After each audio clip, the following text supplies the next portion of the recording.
Looking at the Harop curl as a progression for the full Nordic curl. So I'm set up, I'm using a Nordic bar. Now a lot of gyms aren't gonna have this, so you may have to get creative with your setup. Before I had this, I was setting up a very heavy barbell anchored low with a bunch of heavy weight plates and some more weight plates in front so the barbell doesn't slide out.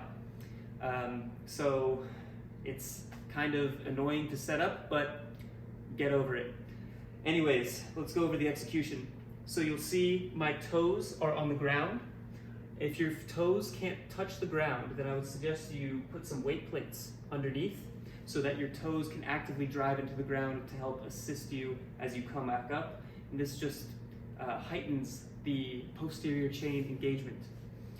Also, you'll see my knees are elevated on some pads, which creates this parallel shin angle to the ground. So my shins are completely parallel to the ground.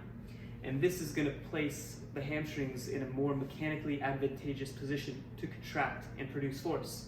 Compared to if my knees were just on the ground, this already puts me in more knee flexion, so my hamstrings are automatically going to be weaker since they're in this shortened range. So definitely elevate so your shins are parallel to the ground. Now let's go over the execution. So we're going to just create a slight arch in the back.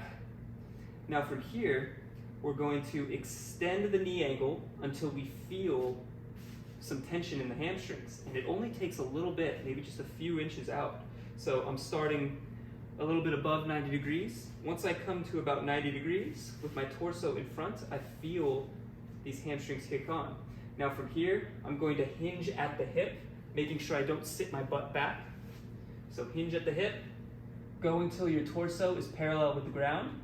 And from here, we're going to reverse the movement, extend the hip, then bring your knees back in, okay? So it's very common when you do this, you'll hinge, and then you'll bring the knees back before extending the hip. So we basically want to reverse the movement completely from how we did in the lowering phase. So extend, and then back in. Now to progress this, we can increase this knee extension angle, which gets very hard the more we do it. And the more we extend the knee angle, you're basically doing the full Nordic curl. So a little bit more extension would look like this. And now perform the hip hinge. And then back in.